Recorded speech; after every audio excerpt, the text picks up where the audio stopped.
Hello there, and welcome back to the Sky Guys podcast. Here to cover episode 6 of The Acolyte. We're talking about some teaching and corrupting in this episode. One of your hosts, Mike Phillips.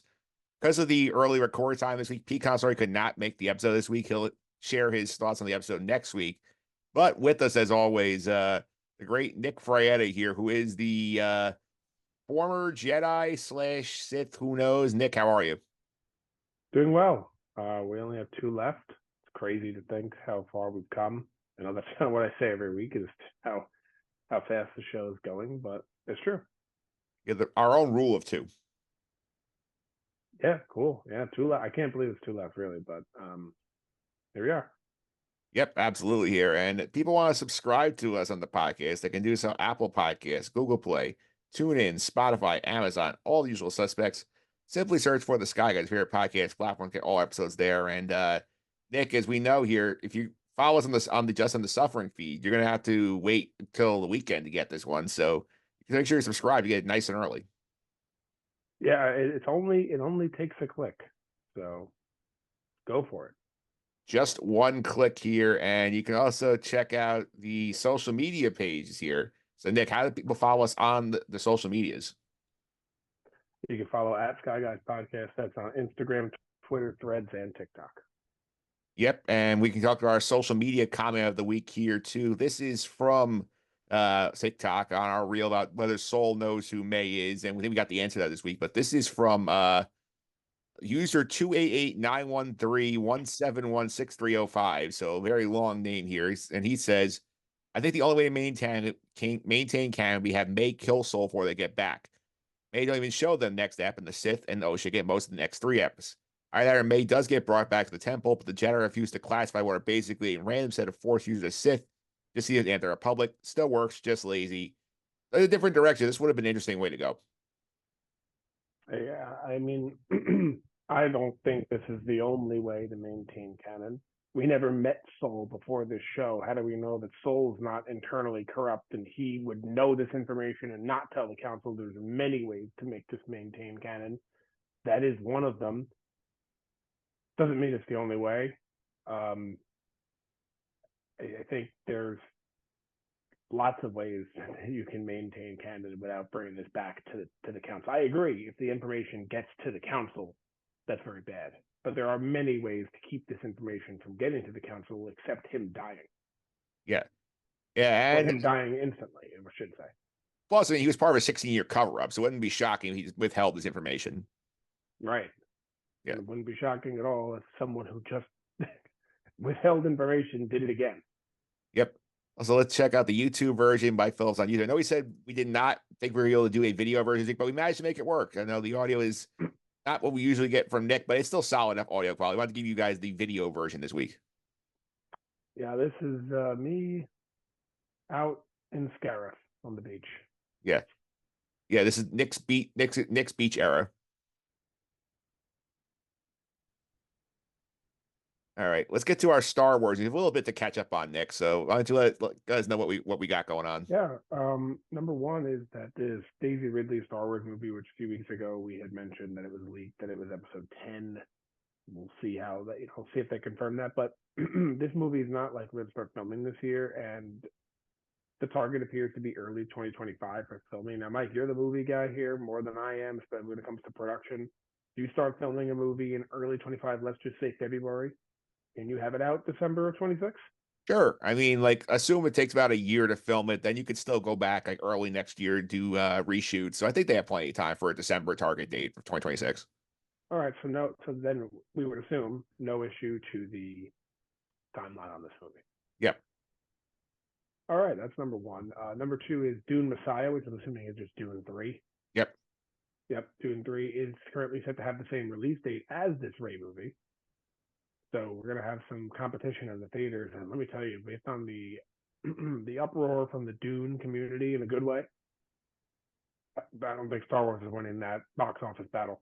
Yeah, I'm curious to see like if they stick with this date or if they run away from it, because I think like that's something that would be curious to see like, if they're how confident they are in this movie, knowing it's going against will make $1 billion in Dune 3. Yeah. Now Dune 3, remind me, is it like Warner Brothers or something? It's HBO. I know it's Yeah. on Max, so I'm assuming Yeah. it's Warner Brothers, right? Yes, it is. So Disney's not making anything off of that. Yeah, so that's Number 3, unless you have something to add here. yeah, so that's something I'm curious about because see if Disney is ready for thinks the right movie's up to the challenge of competing with this. Yeah, my hunch is that they shy away from this date, but we'll see. Yep. Number 3 is Tim Morrison, who's the actor of Boba Fett and Jango Fett in the prequel, says that he's trying to nudge Lucasfilm to make another season of Book of Boba Fett.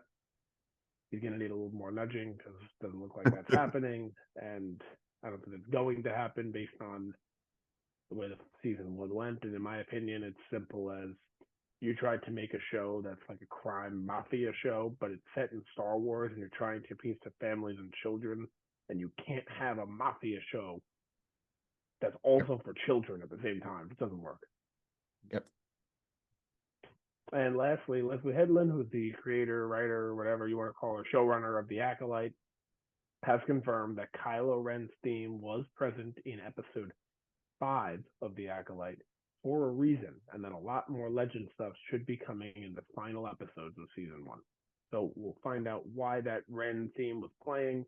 Perhaps he's the inspiration for the Knights of Ren. That's something that we had discussed last week, and we'll also find out what more legend stuff we'll see in the next couple episodes.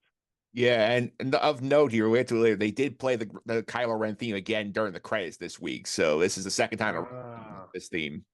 I was listening for it throughout the episode, but I didn't watch the credits. So there you go. That's why I didn't hear it. Yeah, so they stuck in the credits. Just drive the point home. But is that it for the news here? That's it. All right, so you got another episode in the books here. Teach and Corrupt is we got back to the dual episode titles here. We got 3 separate storylines here. What do you think about what we got in this episode following the big action piece last week?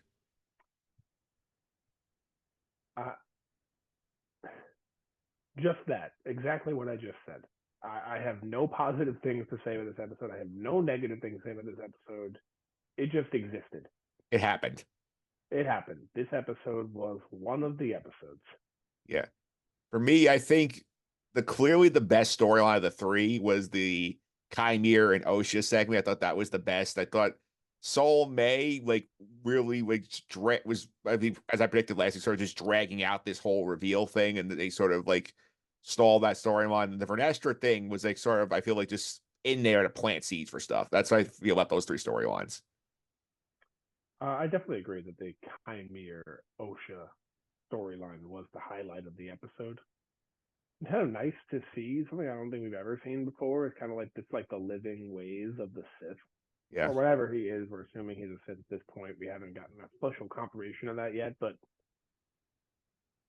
seeing how he lives and what he does and how he meditates. Jedi meditate. I'm sure they do too, right? Dark side users. So just seeing how it all plays out in front of you was the most interesting part of the episode to me, and seeing how he going in the water for meditation purposes, I assume, and fixing his helmet. You see where he lives, and it says unknown planet, but I could have sworn it was the same planet from the episode that he ignited the lightsaber. Or did we never get that name? It's the same planet. They just don't tell us what it is. I think they're okay, trying to. Okay, got it. I think they're trying to push the audience off the idea that everybody on the earth is going, "Oh, it's Octo from episode 8." I don't think it is. I think there's a separate planet in Legends. I think that this is supposed to be. They're not telling us yet, but I feel like they're going to get that reveal later. Maybe they just don't tell us, and they don't want us to know where the Sith origins are or something like that. So we'll see. But yeah, definitely agree. That was the most interesting part of the episode to me. All right, so I think we can just sort of go through each storyline as its own thing. I think we should save Qimir Osha for last. That's the most interesting stuff. We kind of yada through the other 2. Sure. Let's start with. Can I choose? Sure. Let's start with the Vernestra stuff. Yeah, so this Vernestra stuff's pretty quick here. Basically, we got on Coruscant while Vernestra is getting a briefing from a senator that Senator Ravencourt is looking to do an external review of the Jedi Order here. And we learned early in the season that Vernestra is very wary of the council being investigated by the Senate for some reason. So we learned here that, again, her fears are well justified. Yeah, this is going back to the social media comment of the week. This is another reason I think that it wouldn't automatically break canon if the Jedi have some sort of reason for withholding this information. Yeah. So I actually don't. I actually think it's quite possible that a lot of these Jedi survive knowing this information and choose not to say anything, and it still wouldn't break canon. Is it ideal? Of course not. No, it's not ideal to have people out there knowing the information that you once thought was sacred, but it's not broken. For example, Riva knowing that Luke existed kind of sucks, right? But it doesn't Yeah. break canon. But it does Yeah. kind of suck. It does kind of suck. And like maybe considering like she seems to be pretty high up in the order hierarchy here in terms of like like know-how and like being respected. Like I could see maybe she leads her own cover up and saying like we're especially as a theory I'm gonna get to at the end of the episode here with her sort of white whip coming out here. We sort of get this theory, maybe that she says like I screwed up, like I'm covering this up. Kiadi Moon, you have to listen to me because I've been here a lot longer than you have. Maybe, or maybe Mundi's just not there, and he never finds out. Yeah. But the Mundi stuff is like to me like one of the biggest ridiculous gripes with the show. Like, first of all, the age thing is clearly it was not established in canon, so like just stop complaining about that. But also like, oh, the line where he said the fifth millennium, yeah, I get it, and I get it. And if he finds out, yeah, that's a problem. But he's probably not going to find out. Yeah. All he has to do is not be in the room when this show can say, "Oh, we never found out." Right? He's just not going to be in the show, or excuse me, in the room when they find out at this point. Yeah, because we do also see later in the episode here that like when Vernestra she finds out from this other Jedi named Mock we meet this week that he relayed the message that Souls basically said my whole team died. The transfer was kind of shaky. Vernestra says, "I'm gonna go check this out myself," and he's like, "Why?" It's like, "How do you know where they are?" It's like, "I sent him out there." So she basically gets out there. She has uneasy or hyperspace trial, which I believe is canon to the High Republic books that she's had like weird visions when she goes to hyperspace. So she does, but she doesn't like it. She goes anyway. They go to Kofar. They're fed the story about the parasites that we saw in the trees basically destroyed the village, and that was led to all the carnage. Vernestra does not buy it. Clearly, she hears force echoes of this battle going on. I think it's pretty cool, Nick, that we get this ability seen through several Jedi, including Cal Kestis in the video game. We see this come in again. Yeah, she also said to him, "These people were killed by lightsabers. Like Yeah, you can see this." yeah, So they know there's something more, but again, they still don't know what it is. They yeah. think it's a fallen Jedi. They don't know what that means. They think it could be Osha. They don't know. I mean, Mock says it could be Soul, and Vernestra's very Yeah, angry with that. yeah, they think it could be Soul. They don't know. So they're just that they found one clue. They haven't solved the mystery yet. Yeah. So also, what do you think of the lightsaber whip itself? We saw in action. Kind of cool. I think that was it in the trailer? It was, right? That was in the trailer. Where they got a Yeah, something shot like on that. us to make it think that she was doing it in the front, and it turned out to be just her going behind to kill the bug. So it wasn't one of those moments where people are going to go, "Oh my god, look at that," because they probably already saw it in the trailer. But really cool to see in live action. Yeah, and I think this week almost finished the trailer. I think there's like one thing we haven't seen yet. Is that what's his name Kelnaka. fighting the Wookiee? Yeah, Yes. Kanako fighting. Yeah, it's the only thing we haven't seen yet. Yeah, and we know we're going to get another flashback. Yeah. We'll get to the predictions later. I think that's gonna be next week. I agree. I don't think it's just simply because I don't think it would be in the finale. That's the only reason. Yeah. Plus, I'll note later on here that the director for next week's episode is the same as director's episode 3, which is the flashback episode. So I could see this being more of the flashback then. Yeah, I really hope it's. We'll get to our predictions later, but I really hope it's not a full flashback episode. I think we have a lot more to uncover in the show. Yeah, I think we do too here. So anything else you want to say on the Vernestra storyline, apart from the fact I think Mock kind of sucks? No, not really. They're on another they're on another mission now. Their mission was to go there, find some information out, and now they have it, and now they got to change directions. Yep, they found that out here. So Let's that's go it. to the May storyline here with Soul, where they leave Kofar. Soul reports his whole team is dead, but the transition is shaky. May decides, oh, I'm just gonna take my opportunity to kill Soul right now. She pulls a knife out here.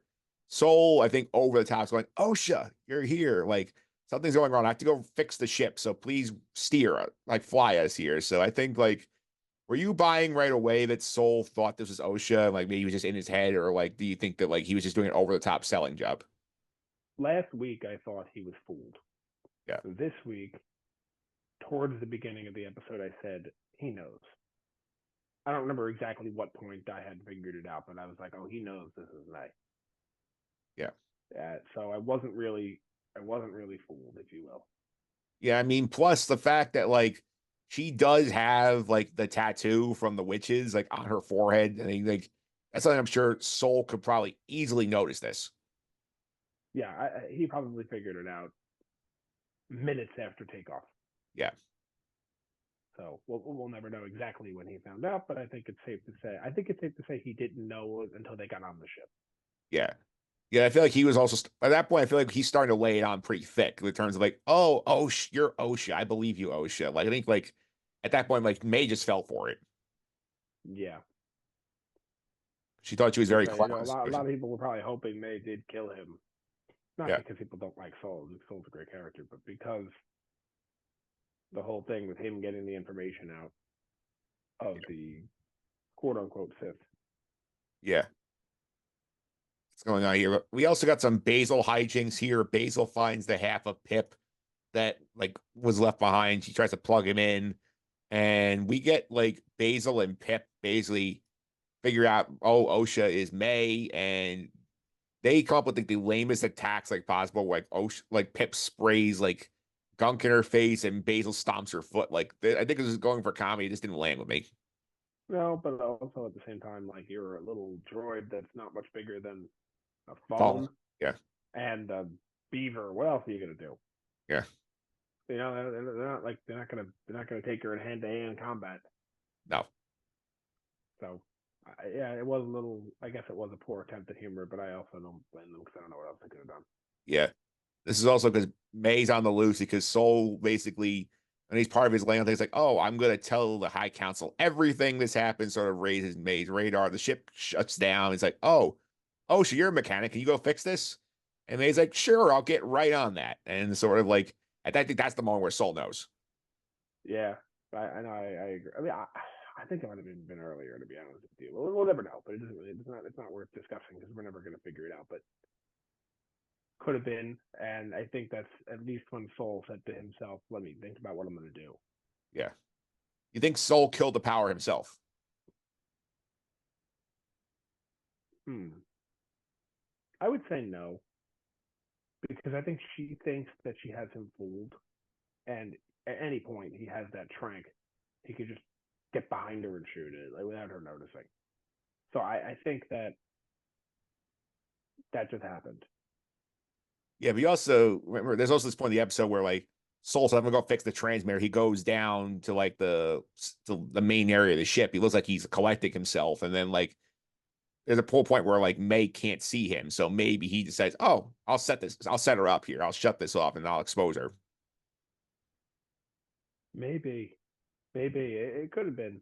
I mean, I think he could have just exposed her in any way. He didn't have to do that, but maybe that was just his plan. That's possible. Yeah. And we also get more of Soul sort of like laying it on thick with Osha with May here. He's like, how did I not recognize Qimir's intentions? Like I should have known better. Like I saw him and on the planet a couple episodes ago. I didn't realize he was. And May sort of like takes the bait and she's immediately goes into like, what's going on? What happened on Brendock? What aren't you telling me? And then this happens, the ship comes back on. We get our shot here where Soul stuns May and basically it shows the audience, I knew what was going on. Like I'm not that stupid. It would have been nice though if he was that stupid because I want to hear what happened. I mean, I think I know what happened, but I kind of want to hear it because I'm afraid. Now it looks like I'm right based on the directors and writers or whatever it was that we're just going to get a flashback episode next episode to tell us what happened, and that's going to be the whole episode. I think we'll just get the exact same episode as episode 3 from the Jedi point of view, but would have been nice to not get that and just have him tell the story and have a little 5 minute flashback or 3 minute flashback rather than a full episode. But that looks like the path we're leading to. I think to be fair, I think I could see a scenario where like maybe Soul is narrating some of this and we don't see the full dialogue and parts of this where That maybe Soul's would telling the story. be that would be very good. That's kind of exactly what I was hoping for right then in this episode. But again, I was hoping for that to only be 3 minutes rather than whatever how long. Yeah, because May wakes up and she's like, what's going on here? And Soul tells May he has a lot to say after 16 years, is because he basically gets the message back from the Jedi to say stay put. He turns his transponder off and leaves right before they get to Kofar. So like he's going off on his own thing. So it makes you wonder: are we going back to Brandock next week with him? Yeah, interesting. It looked like because it was hard to tell when he left, then all of a sudden you see Vernestra's ship land. I'm like, what? Is he going back? And then I saw Vernestra. I'm like, what is going on? It's kind of confusing the way they shot that. I don't know if you experienced the same confusion as me. Yeah, it felt like to me like when Soul gets the order, like don't turn your transponder off, stay put, we're coming, and then he immediately shuts his transponder off and leaves. So I'm like, I have my own side quest I have to do, and they can't know about it. Yeah, but as soon as he left, they showed a ship landing on Kofar, and I'm like, did he just go to Kofar? Yeah, the timing was weird because it looks like he jumps and then the same kind of ship shows up. Exactly. That's what I mean. Yes, I think it's the same model they're using on the Jedi right Council. They all Which have the which same ships. which I guess makes sense.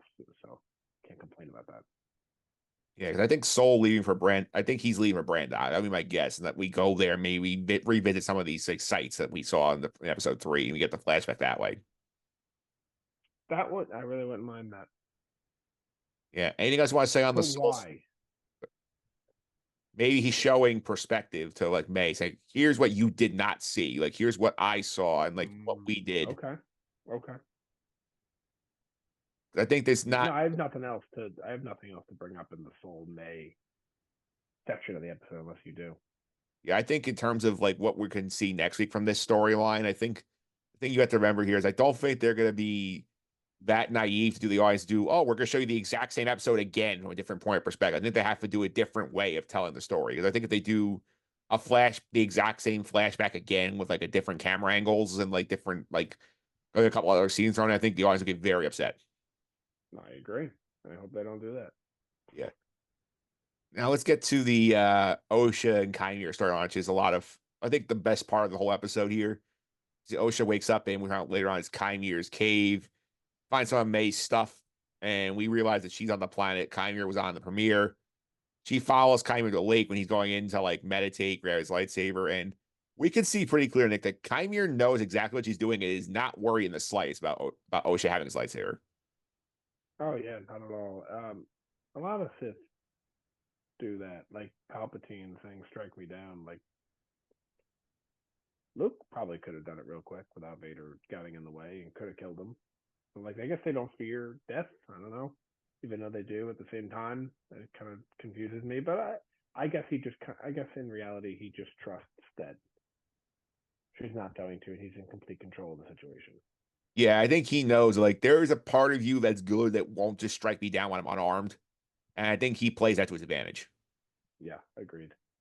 Especially considering like he's coming out of the lake like naked, like because he's like went in like skinny dipping to like meditate with the force a little bit. So like he knows basically that he's like I'm in a vulnerable position. Like this is not the Jedi mentality to like strike someone down who's completely vulnerable. So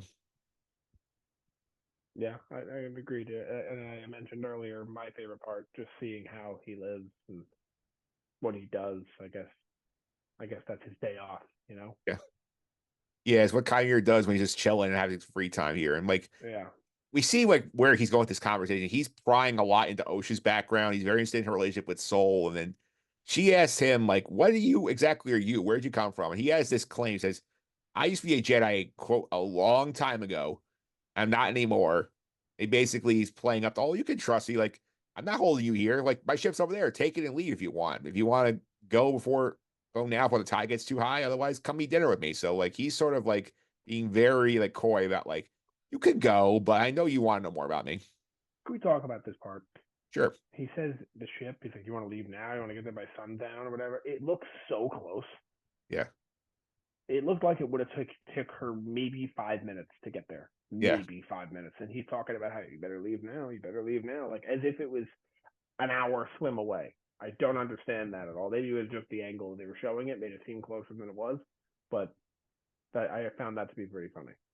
I think the angle like sort of like hid how far it actually is. I mean, like if That's you okay.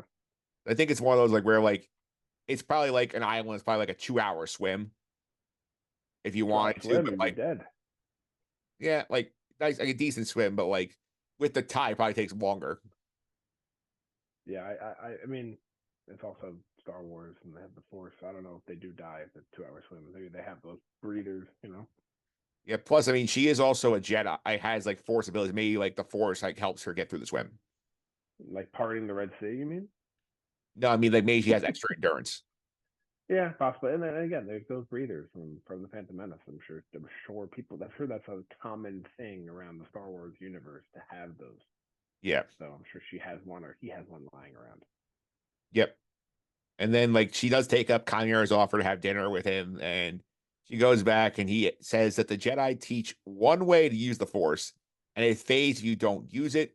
And he says that there is another way to use the Force. He says like basically these untapped emotions you can get into. Osha immediately calls it as the path to the dark side, and Qimir says this is semantics. I think it's an interesting way to label this conversation. Do you disagree? Well, I mean, this is like goes back to the whole like the Jedi are evil from a certain point of view kind of thing, like we get in episode 3. Yeah, just in general though, with like the Jedi and the Sith, do you disagree that it's really just a viewpoint? It is a viewpoint because basically the Jedi say, "Oh, like if you don't do it our way, it's bad, and you can like lose the Force if you do that." Where the Sith say, "No, like use the Force, use your emotion, make yourself stronger." That's sort of like the way they're perceiving it, and it Right. is Yeah, but in that now, sense. of course, the obvious difference is Sith kill innocent people, including children. Yeah, So that's not good, to say the I least. think yeah, it's like what they use the Force for, is in terms of how they access it, sort of semantics. Right. Yeah, we get that going on here, and Osha says no to this. She rejects like Kymir's offer. Qimir basically says, "Go ahead, kill me. Like I don't care. Like you can do what you want." And Osha again cannot do it. Says the Jedi won't attack the unarmed, and Qimir basically continues like twisting things a little bit. He says, "Why did the Jedi reject you?" And she's like, "I left." He's like, "No, you didn't." It's like they cast you out because of your darkness within you, and this ticks her off because she claims that she failed, and she basically pins him like with her own lightsaber. So this is like Qimir again, sort of like pushing the right buttons with Osha. I'd like to know but unless we know this already, maybe I'm forgetting, but like the I failed thing. Do we know that? Did we know that she failed? I thought she just walked away. This is news to me. I'd like to see how. Yeah, we do not know this yet. This is new information for us. I'd like to see how she failed and see what happened because that's pretty interesting. We might get more of like a flashback. It could be something we get in a flashback next week where we get like a little bit of why she left the order. Yeah, I mean, I'm interested in that. I typically hate flashbacks. You know that. The audience knows that. But I'm interested to know why Osha left the order or was kicked out of the order. What exactly happened rather than just, decided to leave. Yeah, and Qimir is like right, and Kymir's right here in that sense where like he sort of picks up on this information, and he's again turns the charm on and tells her that he lost everything at one point when he left when he was cast out of the Jedi, and now he's finally free. So in terms of the Qimir Jedi stuff, do you buy this storyline? You think he's making it up to sort of empathize with Osha? I don't know. Um, maybe, but like, maybe he's telling the truth, which, like, how else could he be? I just don't. I guess you could be trained in secrecy. Like, uh, I guess like Palpatine was never a Jedi and just became a Sith, so I guess it's not crazy. But like, I don't know. I guess if I had to make a prediction, he's making it up because he's just trying to get on the same page as her, have an agreement on something, show that we're not so different, you and I thing. And in reality, it's he's just an evil person. Yeah, I'm gonna make the counter here and claim that I think he was telling the truth, sort of like how Dooku was telling the truth in episode 2 to Obi-Wan, where like he's giving it using information like may not be fully accurate what he's sharing, but it is true. Two things is one, Soul says I recognize him from a long time ago when episode 5, so maybe he was at the temple as a youngling at one point, and Soul just happened to remember that, kind of faintly remember that. Did he say a long time ago? He says a while. I think he said a while ago. And we don't really know how much time has passed in these episodes, but we're led to assume it's not that long. So he wouldn't be referring to episode 2, right? Yeah, I wouldn't think so. And the other thing of Yeah. note is that we see on Chimir's back when he's coming out of the water. He's got this big scar on his back. And it looks like the potential here that, this could have been like it's like a whip mark here. So it makes you wonder here. Is he tied into Vernestra at some point? Maybe Vernestra like cast him out. Maybe. Also, what I first thought when I saw that was like just abuse from like a master. Yeah. Now I don't know. Maybe I should know this. I don't know how the Sith train. You never really see it like a Sith getting training from his master. Yeah. Well, you see that for Jedi and Padawans all the time, but like with Sith, you don't see it. Maybe they're abusive. I don't know. That's kind of how I took it, but I think you're making a better point than I am. Yeah. I think in terms of Vernestra thing, also note here, I mean, like, I know that like in canon, like the whip thing is supposed to be more of like a dark side-ish kind of power. And she has that purple saber like Mace Windu does, where it's sort of like you're like a degree removed from the dark side in a sense. So like I could see this being a spot where Vernestra sort of like realized what Qimir was doing and sort of like, lashed out at him and sort of kicked him out, is covering that up. Kind of weird that they would allow someone. If you think about it, like in real life terms, Mace Windu having a purple lightsaber means he's one step away from the dark side, right? Yeah. But you're on the High Council, and you're probably, I think it's safe to assume, he's second in command besides Yoda, right? Yeah, pretty much. But he's also this close to being in the dark side, and he's like the face of the Jedi besides Yoda. Kind of like, why would you do that kind of thing? Yeah. But right, it's like having the Red Sox fan as the Yankees manager. You could say that. Yeah, and Qimir reveals at the end of the episode that like he made a mistake training May because she just wanted revenge, whereas like he wants the power of two, which is basically I think some similar idea to the rule of two from the Sith, if not the same thing. He also says that Osha, we talked about the scar a second ago. Osha asked about the scar. He gets his former master. Qimir count doesn't really reveal that, but he says, "Try on my helmet, my Cortosis helmet," which not only like deflects lightsabers, but like basically is like a solitary sort of thing. Like it's sensory deprivation and basically allows you to get into deeper communication with the Force. And it's very tempting. And Osha ends up trying the helmet on at the end of the episode. I think it's a very interesting way to end the episode. We get those shots of her inside the helmet with like the very like labored breathing and sort of just seeing nothing except like the little slits through the teeth holes. Yeah, pretty cool ending seeing that. I thought it was gonna like maybe turn red or something, or we were gonna see like or start hearing the Kylo Ren theme, but we did not.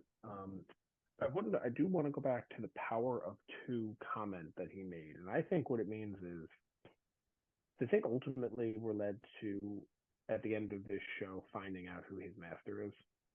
I think so because I know Leslie Headland did an interview recently and said that you're going to see at least two Sith in the show.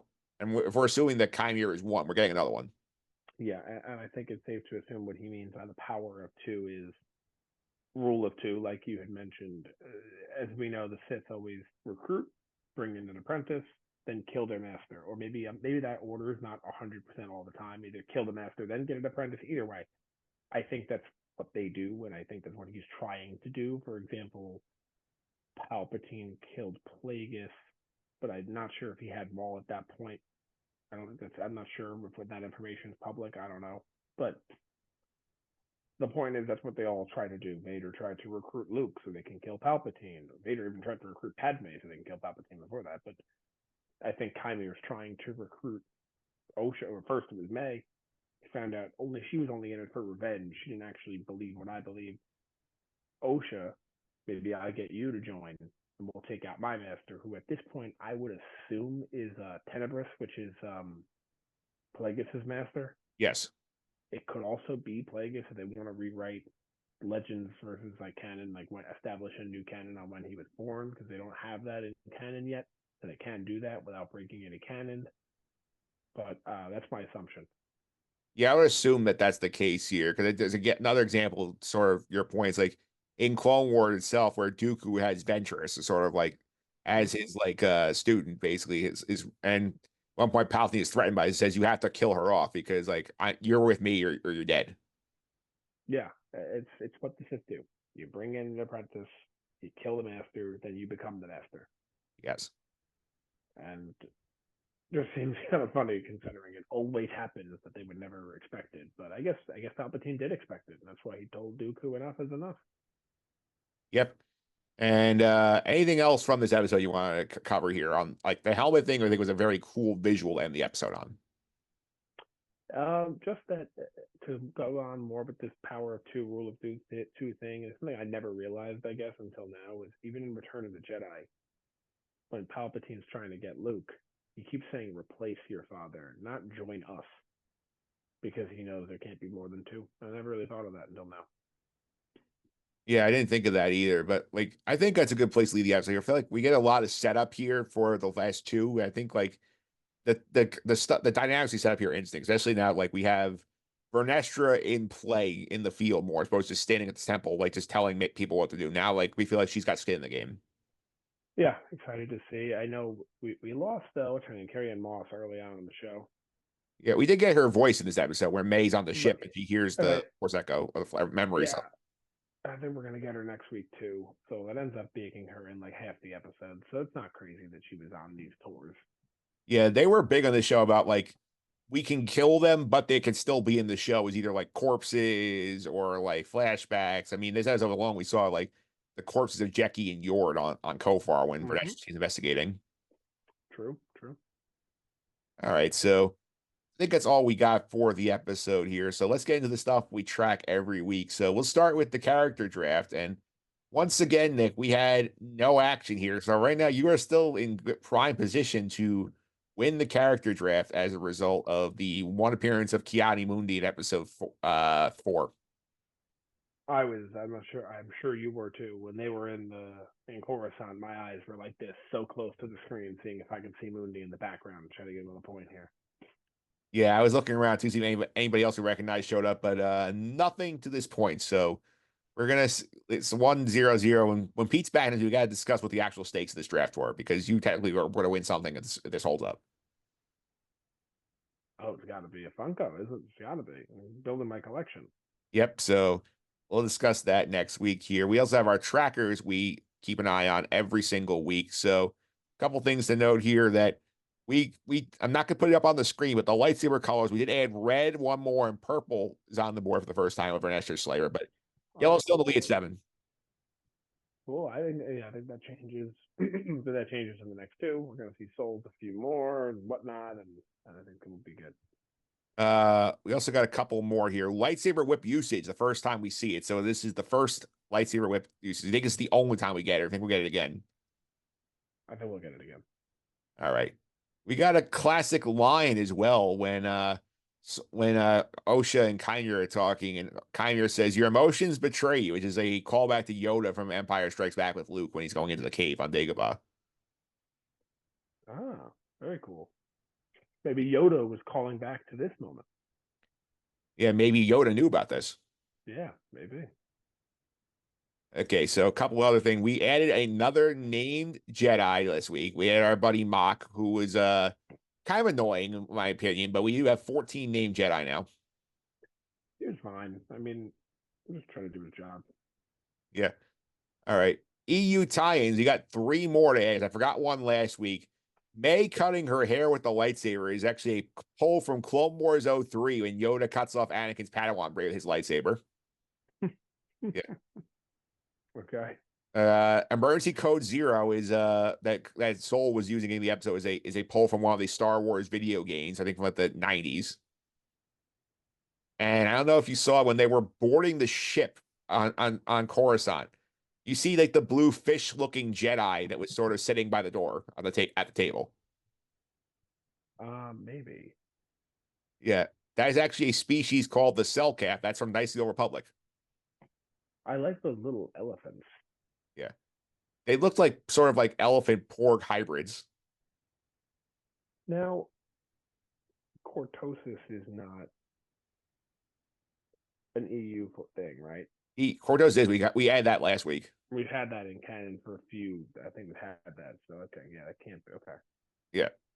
But like this, he mentioned it clearly by name this week. So I mean, again, but it was so glaring to me. But yeah, we have mentioned that already, so we can't add that. Yeah, yes, the Selcast species is kind of cool though. Like they're an underwater species from KOTOR. Like seeing them in live action here for the first time. They did a pretty good job adapting them. No, they look cool. All right, so I'll go to the MVP LVP board. This is where we stand after 5 episodes of the Acolyte. Here's where we are. Soul is on top of the leaderboard at +7. Qimir, aka Darth Shark, is at +3. Basil and Mother Anase are the only other positive characters at +1. Vernestra is at 0. Our negative ones, Yord, Osha, Jeki, the prison guard Roy, the prison gang, Indara, and Mother Coral. And May brings up the rear at -4. So we'll get Pete's picks next week. He'll let us know on the pod what happens here. So, Nick, who is your? Actually, I'll start first here. I'm giving the MVP to Qimir this week. I feel like he did a very good job sort of manipulating Osha to the point where like she comes in like wanting to kill him. At the end, she's trying on his Cortez's helmet and sort of like experiencing what he's experiencing. I'll give him the MVP point. What about you, Nick? I'm not giving it to Qimir, but I completely agree. I think if I had two, he would definitely get the other. I'm just going to give it to Soul. I Yep. think he's extremely strong in this episode again, as he's been throughout the show, and I think he's deserving to be at the top spot so far on the list. He was similar to Qimir. They're both in charge of their situation throughout the entirety of the episode. Yeah, Both of them are completely in control and know it too.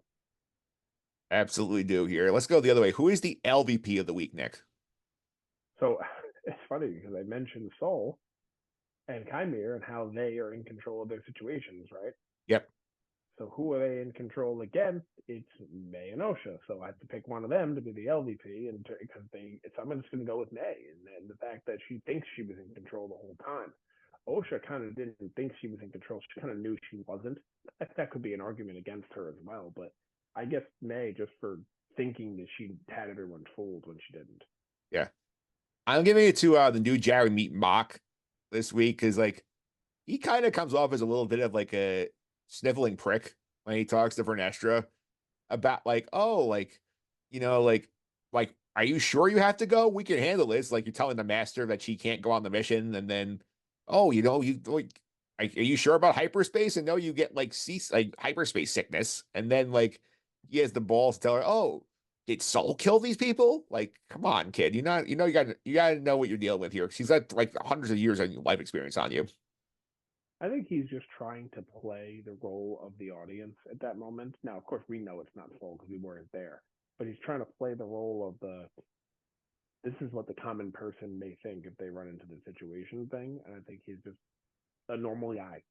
Yeah, I still think he came out looking very good this episode. I don't think May came out very good in this episode, though. That's why I got May as my LVP. Yeah, May's low hanging fruit. I wanted to try and go for somebody else I did not think had a great episode otherwise. I also was thinking about giving it to Osha, just in the sense of he might be falling to the dark side right now. That's pretty big. It's pretty big. I will say though, I feel like she had more of a reason to get tempted by Qimir than May did to buy Soul, what Soul was selling. Agreed. That's why I went with May. All right, so let's go with and grade the episode on a scale of 1 to 10. 1 is worse than 1978 Holiday Special. 10 is out there the Prison Break episode of Andor in terms of the pinnacle of live action Star Wars content. And I'll go with the grade first here. So I'm going to give this episode a 6. I think the Qimir and Osha stuff is very good. Vernestra is okay. The May Soul stuff was kind of bad. So I think I'm going to put it right in the middle, like slightly above average at a 6. I'll do something we've never done before. Why don't you guess what I'm going to rank it? I'm going to say a 5. Yep. I think it's pretty clear. 5. I think this is the most average episode we've seen. Very, very light on the action. Basically none. Dialogue was actually pretty strong compared to past episodes in this show. It might have been the best dialogue-driven episode. Yeah. Just didn't really do anything. Didn't do anything negatively. Didn't do anything positively. To me, it's the most average episode I've ever seen. It happened, in other words. Yeah. All right, so now let's go ahead to predictions for next week. So, Nick, what do you think is going to happen in episode 7? Well, I had an idea, but you completely changed my mind. I think you're 100% right. I think we're going to go back to remind me of the planet from episode 3. Brandok. Yeah, then we're gonna go back to Brandok. Soul's gonna show her flashbacks from his point of view, like with using the scenery as a way to tell the story. And I think that, unfortunately, we're not gonna get anything from Vernestra, and we're only gonna get very, very little bit from the Osha storyline, which is just kind of her teaming up with Qimir. Okay, so I agree. We get the other half of the flashback next week. And I also gonna say here, I think I'm gonna say we get like a little bit of an extra investigation in the present timeline, which tries to figure out where the hell Soul went, maybe a little bit of it. I think we also get flashbacks from Qimir. I think we're gonna get a little bit of like where he came from in terms of like I think like they gave us the tease about like I used to be a Jedi. I think we're gonna get that in this episode and sort of like see like was he telling us the truth? Was he lying? I think we're gonna get the answer to some Qimir answers. Wouldn't mind it. All right, so that's it for this week here. And I know it's a little shorter than we usually do, but we want to make sure we got you guys an episode ahead of the 4th of July holidays because schedule was tricky, but we did manage to get this in. Yeah, I mean, there only were two of us instead of three, or sometimes even four, and it was the most that episode existed episode of all time. So Yep. wasn't really much to discuss. Not a ton here, but I want to thank you for coming on as always. If you want to follow us on social media, one more time, how can they do that? You can follow at Sky Guys Podcast. That's on Instagram, it's on Twitter, it's on Threads, and it's on TikTok. Yep, you can also follow me on social media, mphillips331, it's MPHILIPS331. We see go over the Just on the Suffering podcast, cover the disaster of U.S. soccer failing to get out of the Copa group stage with Martino Puccio, plus cover the first episode of Hard Knocks offseason of the New York Giants with Alan Austin. Nick, have you checked that out yet? No, it came out last night, right? Yeah, the first one came out, about 40 minutes. Yeah, I'm going to watch it tonight. I spent last night watching this, or the Acolyte rather, instead of saying this, but that's why I haven't checked it out yet, but I plan to watch that series. It was pretty good. I will say, I watched the episode, like, got a lot of Joe Shane focus, some interesting stuff you don't really get from, like, NFL perspective, seeing, like, how teams sort of approach roster building. Yeah, I'm very interested to watch it. Besides the fact that it's the Giants, I'm a fan. I think it's a really interesting concept, seeing like the off-season thing. Kind of reminds me of that. I haven't seen it. You tell me if it's somewhat similar. But reminds me of that movie. Was it the Draft Day? It's a little like it's got the same vibes. I know. Of course, it's different because it's not like Kevin Costner thing. It's right, but it reminds me of like seeing a front office. Yeah, that's all. Yeah, you got a lot of like they had some good meetings about like, oh, like we're gonna go through the running back situation. Here's all the running backs and how they could fit our team, like discussions about that kind of stuff. And that was pretty cool. Yeah, I'm sure there's stuff to it that the common person doesn't even understand, but they might not even show that stuff because they want they want people to understand it. But I'm sure when they look at these players, it's a lot more in depth than you and I understand. Yep. We'll be back next week with Pete and a guest to cover episode 7, the penultimate episode of season 1 of The Acolyte. But until then, may the force be with you.